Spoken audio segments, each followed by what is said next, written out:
नमस्कार, जय जोहार। आइए चलते हैं झारखंड की ताज़ा खबरों की ओर। लेकिन उससे पहले दोस्तों, अगर आपने अभी तक इस चैनल को सब्सक्राइब नहीं किया तो कर ले, जिससे कि आपको झारखंड की ताज़ा और महत्वपूर्ण खबर रोजाना मिलती रहे। पहली बड़ी खबर, झारखंड में प्राथमिक शिक्षक के लिए परीक्षा और 1 लाख अभ्यर्थियों की नियुक्ति का रास्ता हुआ साफ। आपको बता दें कि हाई स्कूल +2 विद्यालय नियुक्ति नियमावली के बाद अब शिक्षा मंत्री ने प्राथमिक शिक्षक नियुक्ति नियमावली को भी स्वीकृति दे दी है।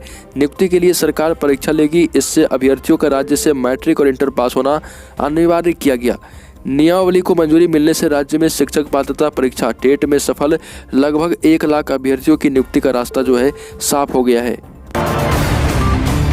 अगली खबर, झारखंड हाई कोर्ट के जस्टिस डॉक्टर एस.एन. प्रसाद की अदालत ने 7वीं, 8वीं, 9वीं व 10वीं जेपीएससी रिजल्ट को चुनौती देने वाली याचिका पर सुनवाई करते हुए झारखंड लोक सेवा आयोग को जवाब दायर करने का निर्देश दिया। अदालत ने प्रार्थी की दलील सुनने के बाद जेपीएससी से पूछा कि गलत प्रश्न व गलत मॉडल उत्तर जारी करने पर उसका क्या जवाब है। अगली खबर, झारखंड हाईकोर्ट ने रिम्स में इलाज की दयनीय स्थिति व कोरोना संक्रमण को लेकर स्वतः संज्ञान से दर्ज जनहित याचिकाओं पर सुनवाई की। Chief justice doctor Ravi Ranjan व जस्टिस सुजीत नारायण प्रसाद की खंडपीठ ने मामले की सुनवाई करते हुए मौखिक रूप से कहा कि राज्य में कोरोना के नए वेरिएंट ओमिक्रॉन से बचाव के लिए रिम्स तैयार रहे। ओमिक्रॉन की पहचान के लिए जीनोम सीक्वेंसिंग मशीन का क्या हुआ, अभी तक सरकार ने इसे मंगाया क्यों नहीं। खंडपीठ ने कहा कि रिम्स में अभी काफ़ी रिक्त सीटें हैं और इन्हें जल्द से जल्द सरकार इसे भर दे। अगली खबर, केंद्रीय सड़क परिवहन एवं राजमार्ग मंत्रालय द्वारा भारतमाला 2 प्रोजेक्ट के तहत पटना कोलकाता एक्सप्रेसवे की स्वीकृति दिए जाने के बाद जनवरी में इस एक्सप्रेसवे का टेंडर निकालने की अनुमति दे दी गई। एनएचएआई ने पटना कोलकाता एक्सप्रेसवे की रूपरेखा तैयार कर ली है। पटना से 6 लेन यह एक्सप्रेसवे बिहार शरीफ सिकंदरा चकाई से सीधे झारखंड में देवघर जिले के देवीपुर क्षेत्र में प्रवेश करेगी। देवीपुर में यह एक्सप्रेसवे एम्स को जोड़ने वाली प्रस्तावित 4 लेन सड़क को कनेक्ट करते हुए मधुपुर की ओर निकल जाएगी। इससे देवघर की बिहार व बंगाल से कनेक्टिविटी जो है बढ़ेगी। अगली खबर, झारखंड एकेडमिक काउंसिल ने परीक्षा फॉर्म भरने की तिथि बढ़ा दी। फॉर्म वर्ष 2022 की कक्षा 9वीं और 11वीं की परीक्षा और वर्ष 2023 की मैट्रिक इंटर की परीक्षा के लिए रजिस्ट्रेशन फॉर्म भराना है। आपको बता दें कि कक्षा 9 व मैट्रिक का फॉर्म बिना विलंब शुल्क 21 से 28 दिसंबर तक भरा जा सकता है। अगली खबर, मुख्यमंत्री हेमंत सोरेन ने राज्य के अनुसूचित जाति और अनुसूचित जनजाति के लोगों को बैंक के नियम से हटकर लोन देने को कहा और कहा कि अनुसूचित जाति अनुसूचित जनजाति समुदाय के लोगों को अविभाजित बिहार के समय से पेश आ रही कर्ज की समस्या का समाधान बैंक प्रबंधन लीक से हटकर निकाल सकता है। भूमि को नहीं बल्कि भूमि पर जिस अचल संपत्ति का निर्माण हो उसे कलेक्ट्रल के रूप में रखने पर बैंक विचार करे तो समस्या का हद तक समाधान निकाला जा सकता है।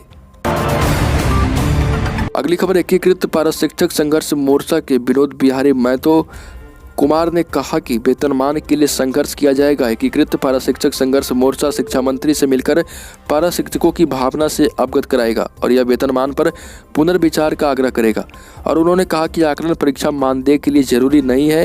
वेतनमान के लिए आकलन परीक्षा के लिए सरकार से सहमति बनी थी, लेकिन अब उसे मानदेय बढ़ोतरी के लिए प्रस्तावित कर दिया गया, जो कि गलत है।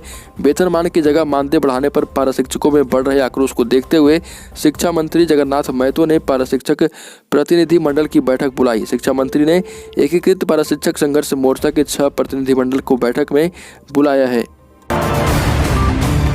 अगली खबर, राज्य के प्रशिक्षित पारा शिक्षक मानदेय बढ़ोतरी के लिए आकलन परीक्षा नहीं देंगे। पारा शिक्षकों ने 10% मानदेय बढ़ोतरी के लिए आयोजित की जाने वाली आकलन परीक्षा का विरोध किया।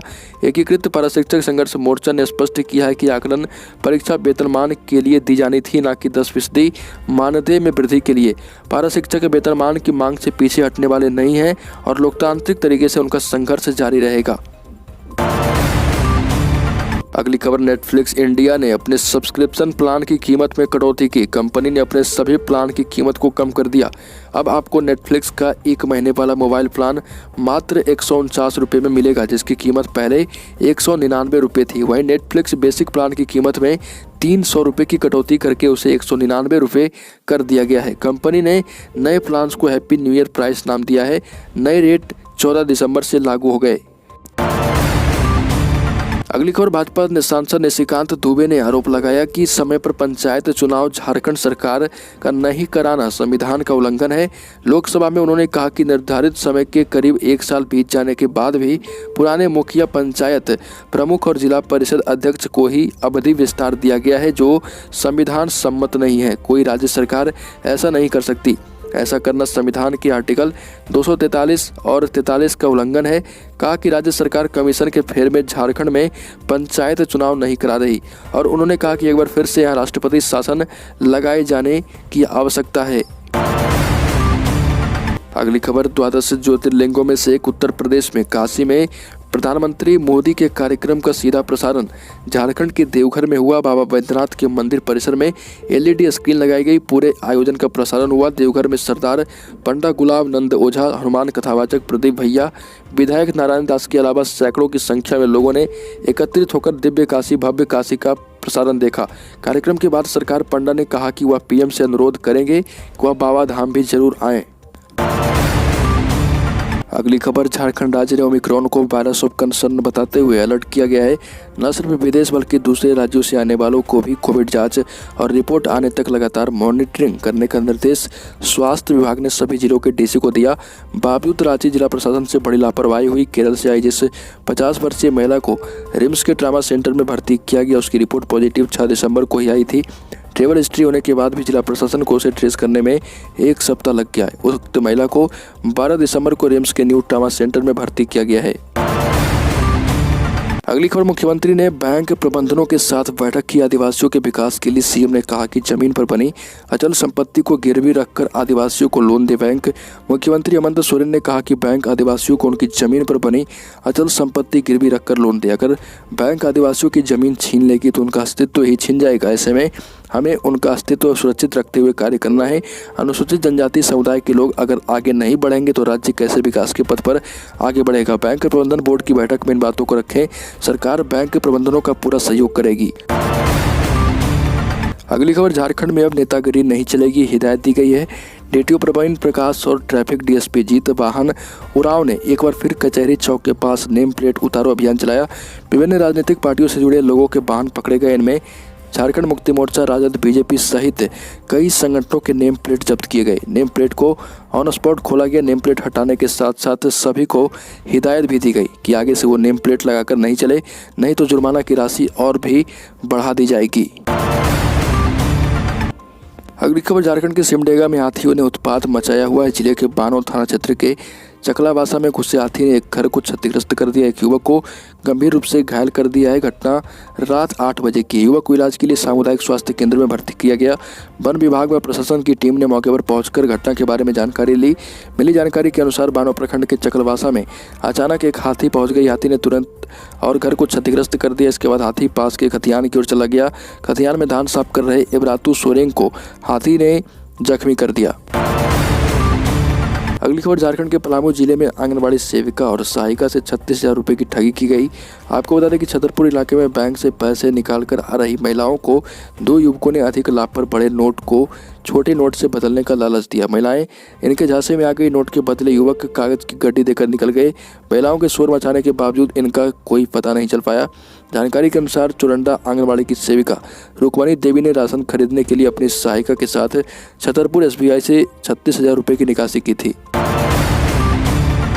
अगली खबर, झारखंड हाईकोर्ट ने राज्य के वित्त मंत्री व लोहरदगा विधायक रामेश्वर उरांव को नोटिस जारी किया। उन्हें यह नोटिस उनके निर्वाचन को चुनौती देने वाली याचिका पर सुनवाई के बाद भेजा गया है। इस मामले में अब 6 सप्ताह बाद सुनवाई होगी। इस संबंध में पूर्व विधायक व कांग्रेस के पूर्व अध्यक्ष सुखदेव भगत की ओर से हाईकोर्ट में याचिका दाखिल की गई थी। सुनवाई के दौरान उनके अधिवक्ता चंद्रजीत मुखर्जी ने अदालत को बताया कि विधानसभा चुनाव में रामेश्वर उरांव की ओर से नामांकन पत्र में तथ्यों को छुपाया गया था। पर झारखंड में सर्द हवा के बहाव के साथ तापमान में गिरावट का क्रम तेज हो गया। राज्य के कई इलाके में न्यूनतम तापमान 9 से 11 डिग्री सेल्सियस के बीच पहुंच गया। इस वजह से ऐसे इलाके में लोगों ने कनकनी महसूस की। पिछले 2 दिन के अंदर न्यूनतम तापमान में 2 से 4 डिग्री सेल्सियस की गिरावट के साथ ही सुबह और रात के अलावा शाम में भी ठंड बढ़ने लगी है। मौसम विज्ञान केंद्र रांची के वैज्ञानिक अभिषेक आनंद ने बताया कि संताल परगना के गोड्डा में सबसे कम न्यूनतम तापमान 9 डिग्री सेल्सियस रिकॉर्ड किया गया।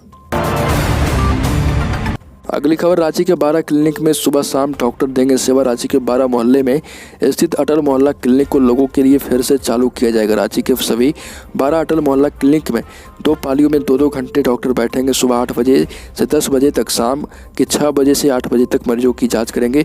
मरीजों के इलाज के लिए यहाँ के डॉक्टर के अलावा ANM, GNM और नर्स की ड्यूटी भी लगाई गई।